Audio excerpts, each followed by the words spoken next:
Hey guys, Thomas is back, and yeah, I don't really know what to talk about this time, because I found out that I don't have as much gameplay on my computer as I previously had thought. So, yeah, I was looking through games, and when I got on my computer, I thought, well, I'll do the one commentary over the MP5 on firing range game. Then I remembered that I wasn't going to do that one because I just did MP5 count firing range. So, yeah, I was looking around. I knew I had this one. I thought, and I knew I had one with the M60. And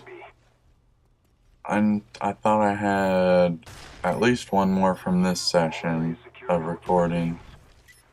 And maybe two from another one I did a while ago. Turns out that I only have left is oh, well, that sounded really weird. All I have left is this gameplay, which is used up right now. The M61, MP5K1, which I couldn't do right now, so I had two games, plus one with a sniper on jungle, which I don't think I've used. So pretty much I had three choices, and I've had this game for a while, so figured I'd just do this one. And yeah, as you saw, it was G11 Villa on my favorite game type, Domination. And I think I do pretty well. I don't even remember my score. Just playing with one of my friends. And yeah. So, well, let's take this time right now to talk about the G11 and its progression through this game, how it was in the beginning of the game, how it is now, and its role, and maybe talk a bit about gun balance. So, with the G11 in the beginning, my opinion of it was that it was overpowered. It was a 3-burst gun, and I'm pretty sure it was a 1-burst on a good connection.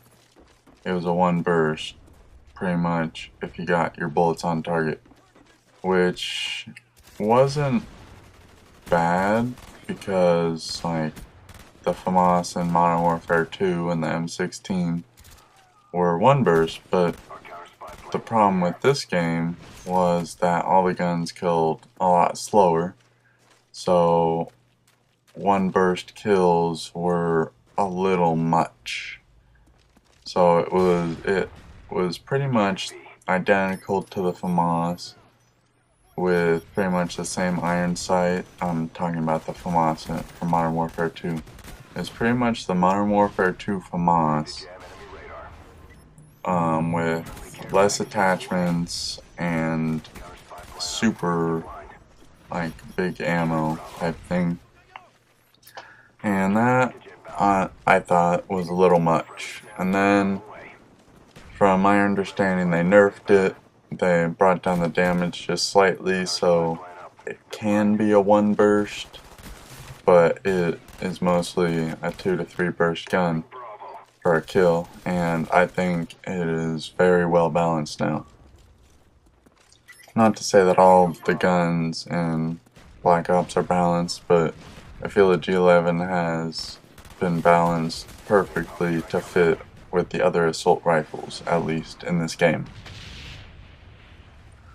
And I'm using steady aim here, and I like using that because sleight of hand is useless, and with steady aim it makes the hip fire ridiculous on this gun, and so I can use it close quarters and its obvious long-range capabilities with 3 bursts. So that's what I like to use, and it to, I don't know, like, recap, it's a well-balanced gun, and I think it has and I like it. It's one of my permanent classes that I use. Okay, let's kind of segue into gun balance in general. So, like, I watch a lot, or not watch, but I listen to the Painkiller Already, I said that really fast, Painkiller Already podcast quite frequently, and whenever gun balance comes up, Woody always says, like, Modern Warfare 2 wasn't balanced, and the only reason gun balance and stuff didn't come up in that game was because of their grenade launcher, commando, as I get a commando lunge there, and all this other junk, death streaks and everything didn't come up because, and, well, wait a minute, let me rephrase that. So that stuff overshadowed issues with gun balance, and I think that it's quite, how do I want to say this? I thought the gun balance in that game was very good, meaning you had guns, like the FAMAS that I was talking about earlier, that were 3 burst, high powered, very effective. It was actually my favorite gun in that game, and overall it was very powerful. And then you had guns such as the ACR, which Woody brings up and says is overpowered. I don't think so, because it had no recoil, pretty much, and it was good for long range only. Well, not only, but it was better at long range than other assault rifles.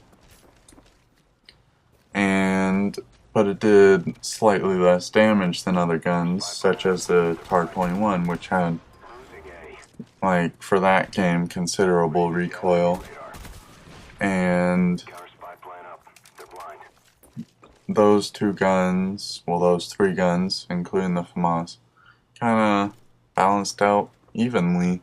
And guns like the SCAR, it had the same damage as the TAR-21, but less recoil, and since it had less recoil and high damage, it had a small clip. So that was, I'm mainly talking about gun balance in the assault rifle, which is the main category for Call of Duty and powerful weapons, pretty much.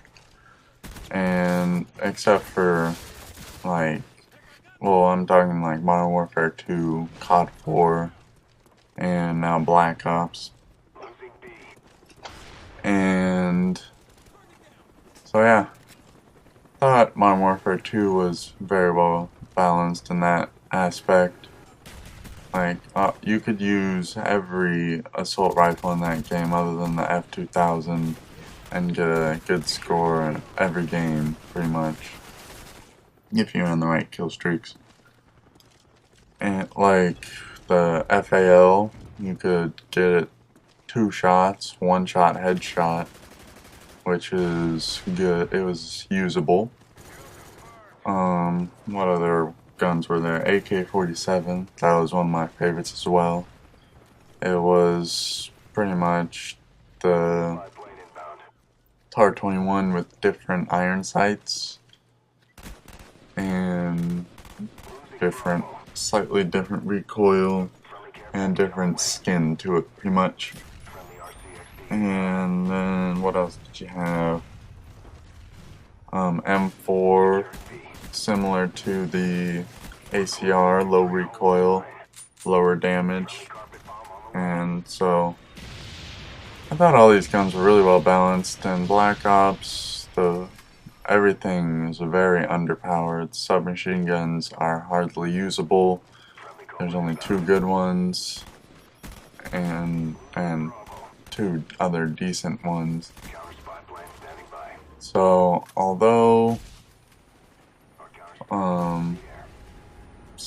well, both games are balanced, but I like the balance in Modern Warfare 2 better, whereas it's stronger guns and all guns are strong, whereas all the guns in Black Ops are pretty weak, and then when you get one gun that's just slightly more powerful, it becomes overpowered and very easy to use, such as the FAMAS, because it has low recoil. Like, the stats say it has moderate damage, but it demolishes everything, so yeah, I like the Modern Warfare 2 balance better, and I hope they do that for Modern Warfare 3. So I've been Thomas. Have a nice day. Well done.